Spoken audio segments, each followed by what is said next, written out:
Day 17, Part 2, The Complex Question. Tina was hanging out at Chris's house enjoying some freshly baked cookies Chris' mother had just baked, along with some spiced apple juice. The family was lounging on the couches in the beautifully decorated living room. Chris' aunt was also in for a visit, and after some time she addressed Chris. Chris, when did you first realizing how amazing it is that Santa travels the world in one night to bring gifts to every child? Chris was initially taken aback and then responded somewhat uncertainly, "I don't recall, maybe I was 3 or 4 years old." Chris' aunt chuckled and said, "In fact, I remember the sparkle in your eyes when you were 3 and first grasped the concept of Santa delivering presents. I remember we were sitting here in this room when you confirmed with your mother, 'Wow, does Santa really bring gifts to all the children in the world in one night?' And your eyes shone with excitement. It was such a wonderful moment to be part of. How that realization made you enjoy the holidays so much more." She then continued, "Now that you are older, you probably have spent time thinking about how Santa manages to accomplish such a feat. Do you think Santa prefers to use his magical sleigh or teleportation to deliver presents on Christmas Eve?" Tina rolled her eyes at such an obvious manipulation from her point of view. The rest of the family joined the discussion, excitedly debating both possibilities.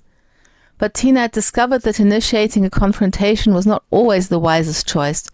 Instead, she quietly savored her hot spice apple juice and gingerbread men, immersing herself in the joyful and festive atmosphere.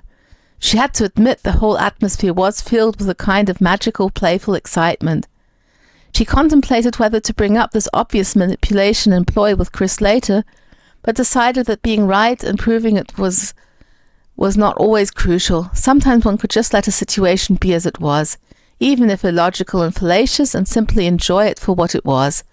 She had faith that in the long run Chris would not be swayed from their quest for the truth by a mere distraction. But she did kind of feel lonely. It didn't help when Chris' aunt took her to one side as she was leaving and asked, "Didn't the conversation this afternoon make it clear how obvious it is that Santa is real?